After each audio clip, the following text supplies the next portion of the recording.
प्रभु जीशु ख्रीष्टଙ୍କ महत् नामକୁ ମୁଁ ଧନ୍ୟବାଦ ଜ୍ଞାପନ କରେ। ଆମେ ଖ୍ରୀଷ୍ଟମାସ ଉପଲକ୍ଷେ ଅତି ନିକଟତର ହୋଇଅଛୁ। ଆଜି ଆମେ ପ୍ରଭୁଙ୍କ ବାକ୍ୟରୁ ଶିକ୍ଷା ଲାଭ କରିବା, ଯାହା ରିଲେଟେଡ୍ ଟୁ ଖ୍ରୀଷ୍ଟମାସ। ପ୍ରସଙ୍ଗ ହେଉଛି ଯେ ପଣ୍ଡିତମାନଙ୍କ ହସ୍ତରେ ଗିଫ୍ଟ, ପୁରସ୍କାର ବା ଦାନ। ଆମେ ଜାଣୁଅଛୁ ଯେ 3 ଜଣ ପଣ୍ଡିତ ବୋଲି ବାଇବେଲରେ ତ ମେନସନ୍ କରାଯାଇ ନାହିଁ, କିନ୍ତୁ 3ଟି ଗିଫ୍ଟ ଯାହା ପଣ୍ଡିତମାନେ ଯୀଶୁଖ୍ରୀଷ୍ଟଙ୍କ ଜନ୍ମଦିନ ସମୟରେ ସେମାନେ ଦର୍ଶନୀ ସ୍ୱରୂପେ ଯୀଶୁଙ୍କୁ ଭେଟିଥିଲେ ବେଥଲିହେମରେ। ଏ ବିଷୟକୁ ଆମେ ବିଶେଷତଃ ଏହି 3ଟି ପଣ୍ଡିତ ଏବଂ ସେମାନଙ୍କ ହସ୍ତରେ ଯେଉଁ ଗିଫ୍ଟସ୍ ଗୁଡ଼ାକ ଥିଲା ସେ ବିଷୟରେ ଆମେ କିଛି ଡିଟେଲ୍ସଲି ଷ୍ଟଡି କରିବା। ସର୍ବପ୍ରଥମେ ମୁଁ ଯୀଶୁଖ୍ରୀଷ୍ଟଙ୍କୁ ଧନ୍ୟବାଦ ଦେବା ସାଙ୍ଗେ ସାଙ୍ଗେ ଆପଣମାନଙ୍କୁ ପ୍ରେଜ୍ ଲର୍ଡ ଜଣାଏ। ପ୍ରେଜ୍ ଲର୍ଡ। ପ୍ରିୟ ଈଶ୍ୱରଙ୍କ ଲୋକମାନେ, ମାଥିଓ ପୁସ୍ତକ ତାର 2:1-12 ପଦ ପର୍ଯ୍ୟନ୍ତ ଆମେ ଜାଣୁଛୁ ଯେ ପଣ୍ଡିତମାନେ ଯୀଶୁଙ୍କୁ ଦର୍ଶନ କରୁଅଛନ୍ତି, ଭିଜିଟିଂ କରୁଅଛନ୍ତି, କାରଣ ସେ ଜନ୍ମଗ୍ରହଣ କରିଥିଲେ। ଏବଂ 3ଟି ମୁଖ୍ୟ ଗିଫ୍ଟସ୍ ଗୁଡ଼ାକ ମେନସନ୍ ହୋଇଅଛି, ଯାହା ସୁନା, କୁନ୍ଦୁରୁ ଏବଂ ଗନ୍ଧରସ। ମାଥିଓ ପୁସ୍ତକ 2:11, ଯାହା ସେମାନେ ଭେଟି ଦେଲେ ଯୀଶୁଙ୍କୁ। ଆମେ ଏ ଗିଫ୍ଟସ୍ ଗୁଡ଼ାକର ରହସ୍ୟ ବିଷୟରେ ଜାଣିବା ପୂର୍ବରୁ ଆମେ ଏହି ପଣ୍ଡିତମାନେ କିଏ ଅଟନ୍ତି ଏମାନଙ୍କ ବିଷୟରେ ଆମେ ଷ୍ଟଡି କରିବା। ଆମେ ଜାଣୁ ଏହି 3 ଜଣ ପଣ୍ଡିତ ବୋଲି ତ ଉଲ୍ଲେଖ କରାଯାଇ ନାହିଁ ଏବଂ ଏମାନଙ୍କର ନାମ ମଧ୍ୟ ମେନସନ୍ କରାଯାଇ ନାହିଁ ମାଥିଓ କିମ୍ବା ଲୁକ ପୁସ୍ତକରେ, କିନ୍ତୁ ଏମାନେ ପଣ୍ଡିତ, କାରଣ ଏମାନଙ୍କର 3ଟି ଗିଫ୍ଟସ୍ ଅନୁସାରେ ଆମେ 3ଟି ପଣ୍ଡିତ ବୋଲି କହିପାରିବା ଯେଉଁ ପଣ୍ଡିତମାନେ ଯୀଶୁଙ୍କୁ ଭେଟିଦେଲେ। ତ ପ୍ରିୟ ଈଶ୍ୱରଙ୍କ ଲୋକମାନେ, ହିଷ୍ଟୋରିକାଲି ଏବଂ ଯେତେବେଳେ ଆମେ ଡିସ୍କଭର କରୁ ବା ରିସର୍ଚ୍ଚ କରୁ, ତେବେ ଏ 3 ଜଣ ପଣ୍ଡିତଙ୍କ ନାମ ମଧ୍ୟ ମେନସନ୍ କରାଯାଇଅଛି। ଯଥା ଜଣଙ୍କ ନାମ ହେଉଛି ବେଲଶାଜର, କିଙ୍ଗ ଅଫ୍ ଆରାବିଆ ବା ଇଥିଓପିଆର ସେ ରାଜା ଅଟନ୍ତି ବେଲଶାଜର। ଦ୍ୱିତୀୟରେ ମେଲଖିଓର, କିଙ୍ଗ ଅଫ୍ ପର୍ସିଆ, ପର୍ସିଆର ରାଜା ଅଟନ୍ତି। ଆଉ ତୃତୀୟରେ ଗାସ୍ପେର, କିଙ୍ଗ ଅଫ୍ ଇଣ୍ଡିଆ, ଇଣ୍ଡିଆର ରାଜା ଅଟନ୍ତି ସେ। ଏ 3 ଜଣ ଭିନ୍ନ ଭିନ୍ନ ସ୍ଥାନର ଅଟନ୍ତି। ଆଉ ଏ 3 ଜଣଙ୍କ ପାଖରେ 3ଟି ମୁଖ୍ୟ ଗିଫ୍ଟସ୍ ଗୁଡ଼ାକ ଥିଲା। ଆଉ ସେ ଗିଫ୍ଟସ୍ ନେଇ ଯୀଶୁଙ୍କୁ ସାକ୍ଷାତ କରିବାକୁ ଏମାନେ ଆସୁଅଛନ୍ତି ବହୁ ଦୂରରୁ।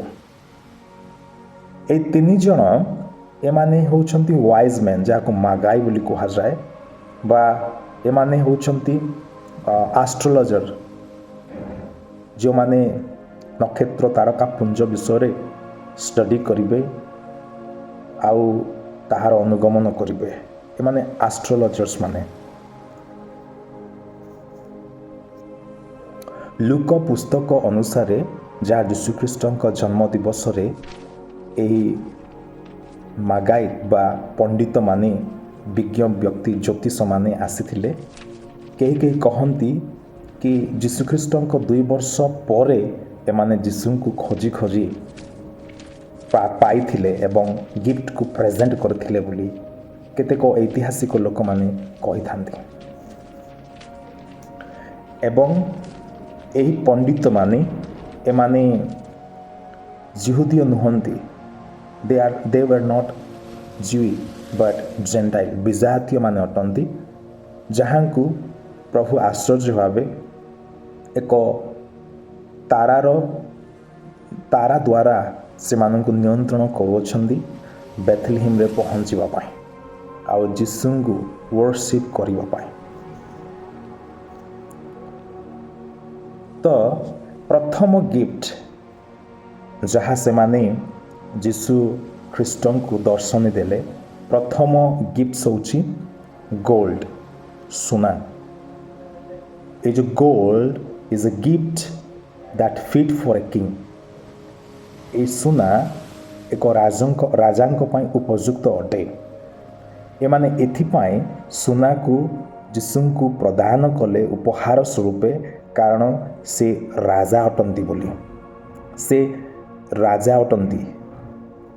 ଆଉ ମାଥିଉ ପୁସ୍ତକରେ ମାଥିଉ ରିପ୍ରେଜେଣ୍ଟ କରନ୍ତି ଯୀଶୁଙ୍କୁ ଦ କିଙ୍ଗ ଅଫ୍ ଜିଉ, ଜିହୁଦୀମାନଙ୍କର ରାଜା। ଆଉ ଏଇ ପଣ୍ଡିତମାନେ ମଧ୍ୟ ଯୀଶୁଙ୍କୁ ରାଜା ବୋଲି ସୁନା ପ୍ରଦାନ କଲେ, ଯାହାକି ରିପ୍ରେଜେଣ୍ଟ କରେ ଯୀଶୁ ହେଉଛନ୍ତି ରାଜା। ଆମେ ଜାଣୁ ସୁନା ଗୋଟିଏ ଭ୍ୟାଲୁଏବୁଲ୍, ବହୁମୂଲ୍ୟ ପଦାର୍ଥ ଅଟେ ଏବଂ ଏହା ଗୋଟିଏ ହାଇଲି କନସିଡର ମେଟାଲ ଅଟେ, ଯାହା ଅତୀତ ସମୟରେ ମାନ୍ୟ କରାଯାଉଥିଲା।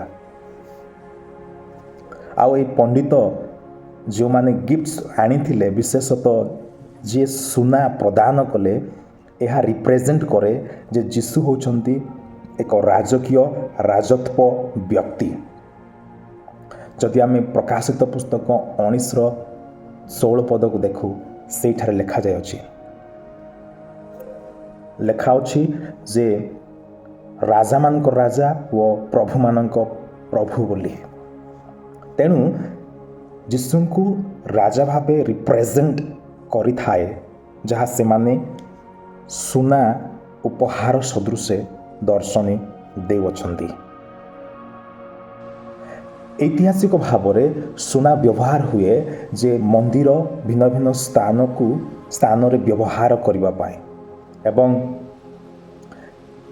ବିଶେଷତଃ ଏହି ପଣ୍ଡିତମାନେ ଯୀଶୁଙ୍କୁ ରାଜା ଭାବେ ମାନ୍ୟ କରି ଏମାନେ ସୁନାକୁ ପ୍ରଦାନ କରୁଥିଲେ ଉପହାର ସଦୃଶ।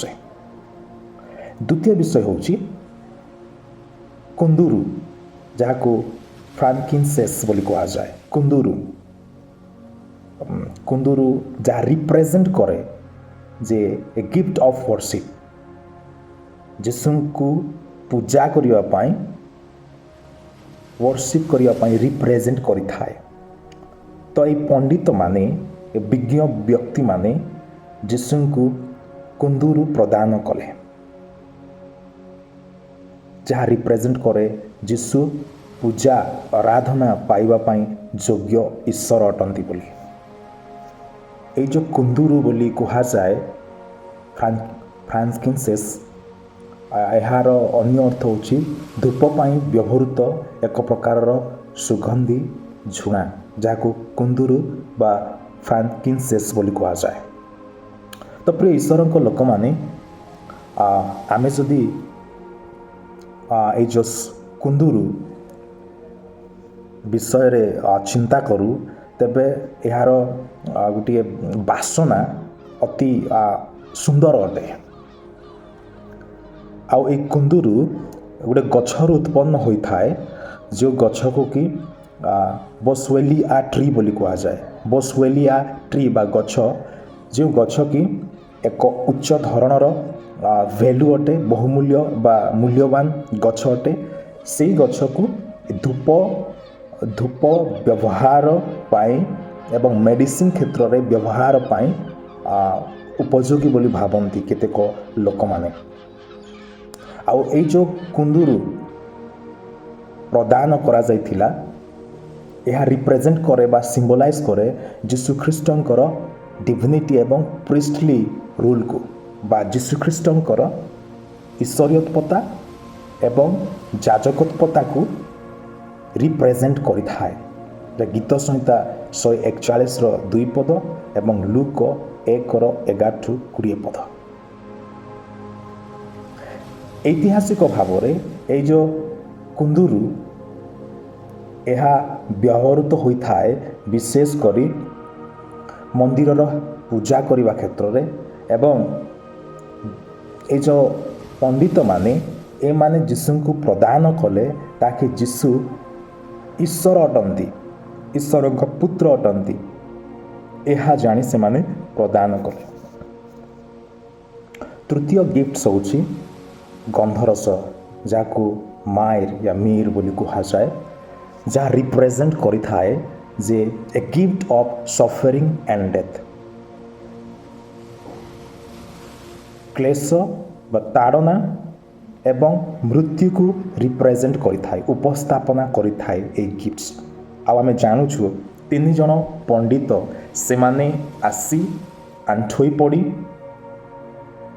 ଆପଣା ପେଡ଼ିକୁ ଫିଟାଇଲେ ବା ଟ୍ରେଜରକୁ ଓପେନ୍ କଲେ, ଆଉ ଏଇ 3ଟି ଗିଫ୍ଟସ୍ ପ୍ରଦାନ କରୁଛନ୍ତି। ଆଉ ଏ ଯେଉଁ ଗନ୍ଧରସ ଯାହା ଯୀଶୁଖ୍ରୀଷ୍ଟଙ୍କର ଯାତନା ଏବଂ ମୃତ୍ୟୁକୁ ଉପସ୍ଥାପନା କରିଥାଏ। ଏଇ ଯେଉଁ ଗନ୍ଧରସ ଏହାର ବାସନା ଅଧିକ ମନୋହର ଏବଂ ଗୋଟେ ଗଛ ଅଛି ଯେଉଁ ଗଛକୁ କି କମିଫୋରା ଟ୍ରି ବୋଲି କୁହାଯାଏ।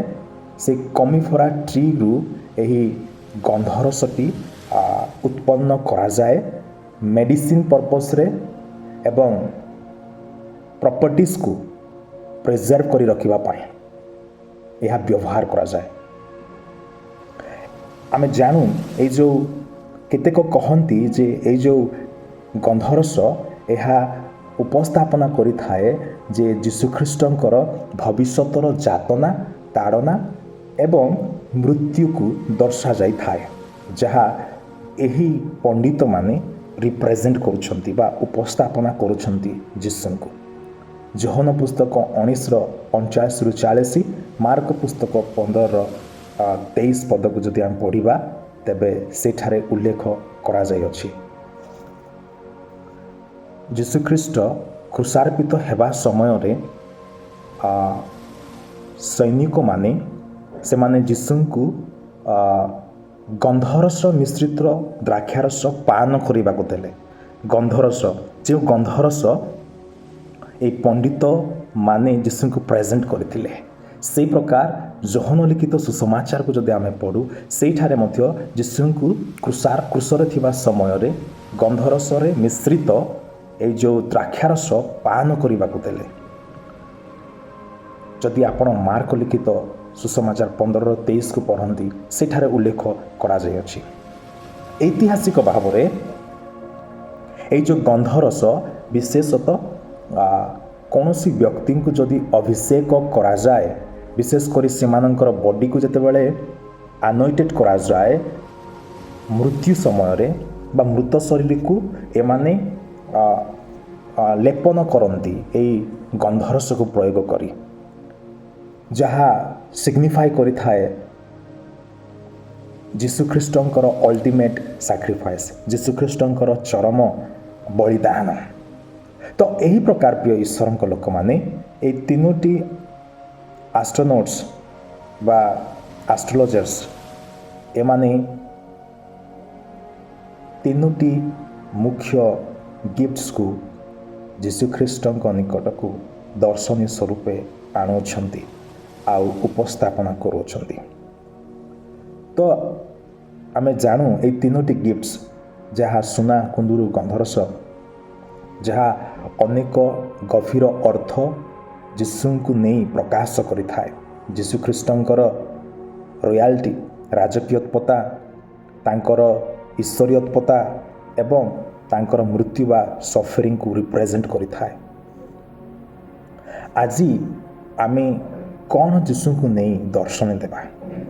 ଆଜି ଆମଠାରେ କ'ଣ ଅଛି ଯେ ଆମେ ତାହା ଯୀଶୁଖ୍ରୀଷ୍ଟଙ୍କ ଜନ୍ମଦିନ ଉପଲକ୍ଷେ ପ୍ରଦାନ କରିବା, ତାହା ଆମେ ଜାଣିବା ଦରକାର। ବାଇବେଲ କହେ ଯେ ଆପଣାକୁ ଏକ ପବିତ୍ର ସୁଗ୍ରାହ୍ୟ ବଳି ସ୍ୱରୂପେ ଉତ୍ସର୍ଗ କର, ଏହା ହିଁ ଯୁକ୍ତିଯୁକ୍ତ ଉପାସନା, ରିଜନେବୁଲ୍ ୱର୍ସିପ୍। ଯଦି ଆପଣ ପ୍ରକୃତ ଯୀଶୁଙ୍କ ସେବା କରିବାକୁ ଚାହୁଁଛନ୍ତି, ଆରାଧନା କରିବାକୁ ଚାହୁଁଛନ୍ତି, ପୂଜା କରିବାକୁ ଚାହୁଁଛନ୍ତି, ଖ୍ରୀଷ୍ଟମାସ ଉତ୍ସବରେ ଯୀଶୁଙ୍କୁ ଗିଫ୍ଟସ୍ ଦେବା ପାଇଁ ଚାହୁଁଛନ୍ତି, ଯୀଶୁଙ୍କ ଆରାଧନା କରିବା ପାଇଁ ଚାହୁଁଛନ୍ତି, ତେବେ ଆପଣାର ସବୁ ବିଷୟ ତାଙ୍କୁ ଦିଅନ୍ତୁ। ଆପଣାର ଶରୀରକୁ ସୁଗ୍ରାହ୍ୟ ପବିତ୍ର ଭାବରେ ଉତ୍ସର୍ଗୀକୃତ କରନ୍ତୁ। ସତ୍ୟ ଏବଂ ଆତ୍ମାରେ ଆରାଧନା କରନ୍ତୁ, ଯେମିତି ସେ 3ଟି ପଣ୍ଡିତ ଗିଫ୍ଟସ୍ ଦେଇ ଆରାଧନା କରିଥିଲେ। ଆପଣାର ମନ ଶକ୍ତି ପ୍ରାଣ ବଳ ଦେଇ ତାଙ୍କୁ ପ୍ରେମ କରନ୍ତୁ। ତେବେ ଆମେ ୱାଇଜ୍ ମେନ୍ ପରି ତାଙ୍କୁ ମଧ୍ୟ ଆମ ମନ ପ୍ରାଣ ଶରୀର ସହିତ ଯୁକ୍ତିଯୁକ୍ତ ୱର୍ସିପ୍ କରିପାରିବା, ସେବା କରିପାରିବା। ଆଉ ଆମଙ୍କର ଆରାଧନା ଖ୍ରୀଷ୍ଟମାସ ସମୟରେ ସାକାର ହେବ। ପ୍ରଭୁ ଆପଣମାନଙ୍କୁ ଆଶୀର୍ବାଦ କରନ୍ତୁ ଏବଂ ଏ ତିନୋଟି ପଣ୍ଡିତ ଏମାନଙ୍କର ଗିଫ୍ଟସ୍ ବା ଉପାଦାନରୁ ଆମକୁ ଶିକ୍ଷା ପ୍ରଦାନ କରନ୍ତୁ। ପ୍ରଭୁଙ୍କର ଗୌରବ ହେଉ। ସମସ୍ତଙ୍କୁ ପ୍ରେଜ୍ ଦ ଲର୍ଡ।